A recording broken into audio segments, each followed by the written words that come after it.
So we often talk about the anxious avoidant trap when it comes to relationship dynamics, one of the most common themes of love. Somebody being more anxious, somebody being more avoidant, but this also applies to an anxious attachment style and a fearful avoidant. And we all know, if you've been paying any attention to attachment styles as a whole, that fearful avoidance and anxious partners hit it off when they first connect. It is like fireworks everywhere. But when fearful avoidant attachment styles start to shut down because they go into more of their avoidant side, sometimes that can leave an anxious person feeling very confused, and even the fearful avoidant wondering why they're pushing somebody away that they felt so connected to. So in today's video, we are going to break down exactly why the fearful avoidant starts to shut out their anxious partner and how to really reconnect and get things back on track. So the FA and the AP, they're dating, things seem to be going quite well. But over time, they spend a lot of time together and they get close very quickly and very intensely. And then the fearful avoidant starts to feel like they're losing their sense of self. So suddenly the fearful avoidant is pulling away. Then the AP can't really understand what's going on, gets frustrated, which only causes the FA to pull away more. And eventually the FA either reemerges and comes back and doesn't really account for or reassure or validate the anxious preoccupied person, but they sort of pick up from where they left off. Or alternatively, they get into a situation where the FA and AP are in a relationship and until they're just not. And the fearful avoidant completely trails off and the relationship sort of comes to a standstill, if not an end, especially if this is taking place early, like in the dating stage of a relationship. So what's really happening here? What's going on and how can we break this down from each individual's perspective?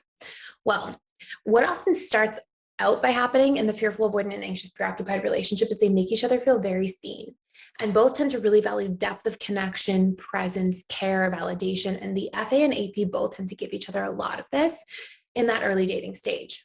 However, the fearful avoidant is somebody who tends to need to unplug more than the anxious preoccupied. They tend to need that time to themselves. They sort of go into their avoidance side and they do have an emotional bandwidth that only they can fill up at times just by like unplugging or getting their own needs met from creature comforts or, even though that may not properly recharge them, it tends to be a subconscious comfort zone for them in the very least. And so what often takes place is this relationship can start off going great.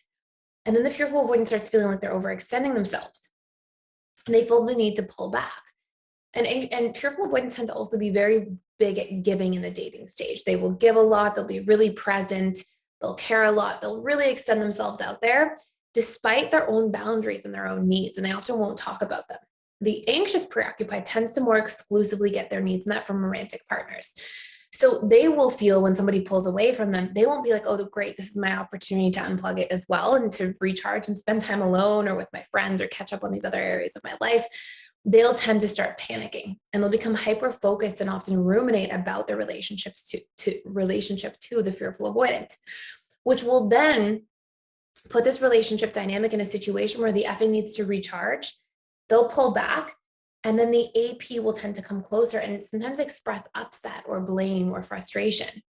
Now, the fearful avoidant will often internally feel like, well, I've just been giving you so much of my time and energy and effort. Like, is this not enough for you? Do you not see? You're demanding more. And fearful avoidants tend to have a big wound or set of triggers around feeling like people are expectant of them, pressuring them, taking advantage of them or their time, wanting to just expect or take too much from them. And this will be extremely triggering for the for the fearful avoidant person. The anxious preoccupied they're not coming from a place where they're just expecting the FA to show up perfectly, but they are coming from a place where they fear the loss of connection and they'll create all these activating strategies and ways of trying to maintain proximity and get closer. And so the AP will often express their hurt, their frustration. The FA will feel more overwhelmed, like you're putting more on my plate. And what the FA doesn't realize that's really important in here for them to see is that in this process, they feel unseen, unheard, misunderstood, and they feel like their trust gets broken because they're like, well, this person's not like respecting what I need. Like, what about me? And they often feel like their boundaries are invaded or violated. And so then the AP will keep trying to maintain proximity and the FA will keep becoming more and more reclusive, similar to how the DA will tend to retreat a lot. However, it's for different reasons. right? The DA is so preoccupied with fearing being weak or vulnerable or losing their sense of independence and autonomy.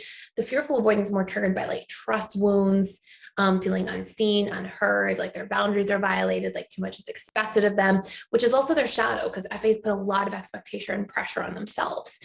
And so then what happens is you see either the fearful avoidant becomes so cold and completely disconnect because they go, okay, like this is just not working for me.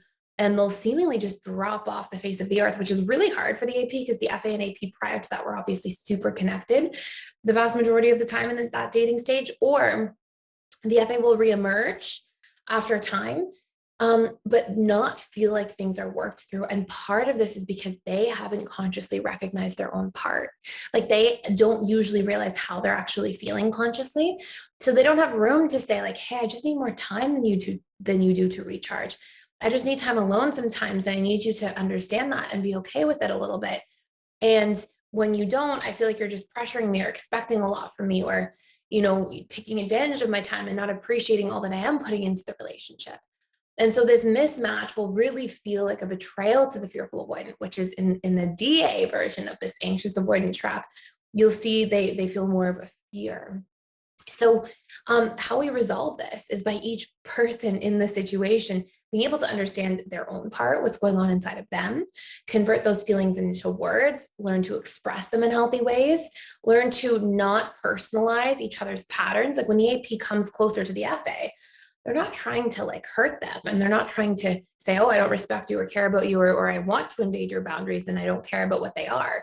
They're just coming from their own place of panic and personalizing the FA's actions and then trying to, mitigate the potential challenge in the relationship because they're fearing abandonment.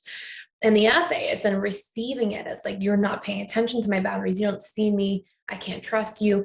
But that's not what's happening. And both of them are really in this deep misunderstanding with one another. Now, this is one of many, many different situations. And I'll tell you another couple steps, like things that are really important to get out of. But if you want to do a really deep dive, I have so much in the Fearful, Avoidant, and Anxious Preoccupied course. It's about a 3-hour course, I think 3 and a bit hour course.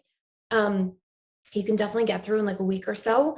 And it has all of the different dynamics of like this relationship, what it looks like, what the core wounds of each attachment style are, how you can get out of it, the action steps, ways of specifically communicating to each other's core wounds, setting boundaries, reprogramming the wounds that come up for one another, understanding each other and having statements to bridge that gap. So you can feel like despite these problems and challenges, you have like an actual roadmap for how to deal with them and move through them and really support each other in healing.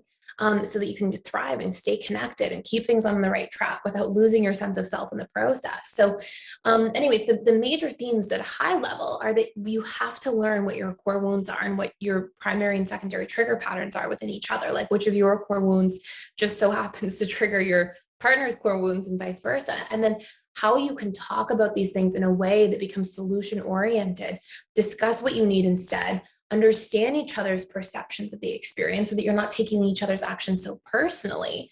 And through being able to convert our negative feelings into words, express them in a healthy way, communicate our needs, and then show up and create supportive strategies to move through these things with each other. It's really just those major things. It's like core wounds, needs, communication, and strategies. And if you can really get those right, then a lot of these things that were once really challenging in this relationship can become simplified and easier to move through, to navigate, and to actually connect over and form a deeper bond because of long-term, because you understand more deeply into each other's perceptions and fears and wounds and actually can validate them in each other and support each other through them, which is really beautiful.